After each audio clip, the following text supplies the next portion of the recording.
Okay guys, here is the worksheets for this week's writing assignments. Assignment number 2.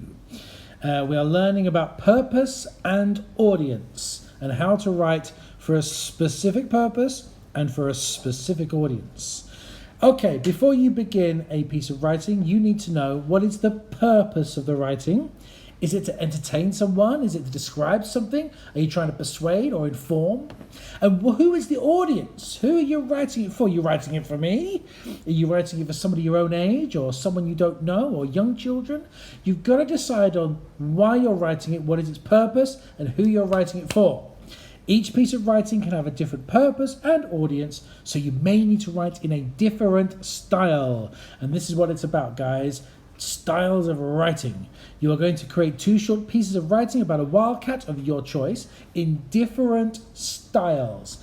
Each piece is going to be 250 words long. Let's look at the 2 different pieces. Piece 1 is going to be informative. This style of writing is to inform the reader. It is normally factual.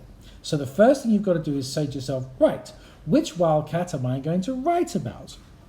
Then you've got to decide whether you're going to write it as a report, as a magazine article, as a fact file, or an annotated diagram. That's a picture with words on it, all right?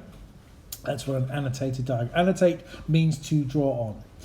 Decide who your audience is. So once you've decided what style, who you're writing it for, maybe you're going to write it for a Year 2 class. So you're going to keep the language nice and simple. Maybe you're going to write it for me. So you're going to make it a bit more complicated. It's up to you.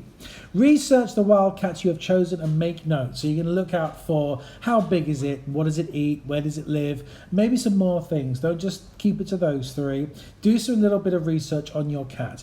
Where can you find this information? Well, you can just use Google, put a Google search in about whatever cat you're doing, or just use a Wikipedia page, or maybe you could use National Geographic and other animal websites to get your facts, okay? E says make a bibliography listing all the sources you have used. Don't worry too much about that. A bibliography is basically you make a list of where you got your information from. It's quite an academic thing to do so that the reader knows where you learnt what you have learnt. Don't worry too much about that right now. Let's talk about the second piece, the personal writing. This style of writing puts forward your thoughts and opinions. So piece 1 is informative. It's just information you've got from somewhere else. Piece 2 is going to be your own thoughts and opinions. Okay, there'll be some facts in it, but you're going to tell us how it makes you feel. What do you think about it? So again, you need to decide what you're going to write about. You can use your imagination here, guys, okay? Maybe you're going to do a diary extract about a visit to a wildlife centre or helping to conserve a wildcat's habitat. Or maybe you could be writing a letter about your concern about looking after the animal you've chosen. You've got to decide who your audience is as well, okay? So if you're writing to somebody important, you've got to include your facts and you've got to make sure you express your thoughts and feelings and give your opinion supported by reasons, but you might have to use different language. Or maybe in the diary entry you're telling it to your younger brother or sister, so again you need to change your style. So that's the 2 pieces of writing you're going to be doing, an informative writing piece and a personal writing piece. And throughout this week, mainly on Tuesday, I'm going to be posting some examples. That's what this says here. Look out for examples like diary entries and letters to give you some help, okay? All right, the second part of the worksheet is just designed to help you organize your thoughts a little bit, all right? It's still the same thing. It's just going to help you organize your thoughts. Let me give an example. So let's say that in my first informative writing, my first piece, which is my information piece, which cat are you going to write about? Well, let's say I write about a lion. What sort of text are you going to write? Well, I choose a magazine article. And who is your audience? It's going to be teenagers. I'm going to write, it's a teenage magazine. I'm pretending it's a teenage magazine for children who are interested in wild animals. And I'm writing an article about a lion.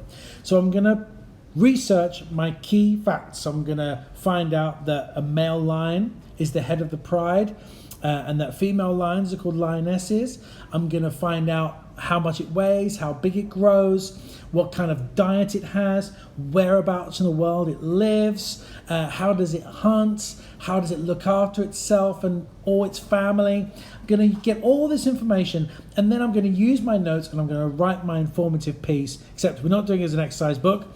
Either a piece of paper and then take a picture, or you can write it onto a Word document. But the idea is that my language will be for teenagers. That's how my style. My personal writing piece, so I'm still going to write about a lion, and I might write a diary entry, okay? So I'm going to use my imagination, and I'm going to pretend that I went to see a lion at a zoo, and I'm going to pretend that the diary entry is going to be read out at a year 2 class. So my language is going to be really, really clear. It's going to be very, very simple. It's going to use adjectives to describe the day. It's going to use lots of adjectives to describe how I felt about seeing the lion. It may have some facts in it. I may say in my diary entry, today I learnt that a lion can grow up to 2 meters long. That's taller than I am. But the whole thing is about the purpose and the audience. If I'm writing a personal piece to 5, 6 or 7-year-olds, I've got to make sure that the language they understand and that the information is nice and clear. Okay? So that is writing assignment this week. You're going to write 2 pieces. One's informative, one's personal. Both are going to have very clear as to what the purpose is and as to who the audience is. We're going to have a Zoom meeting on Tuesday at 12 o'clock if you have any questions. But of course, you can always email me if you have questions before. Okay? Good luck, guys.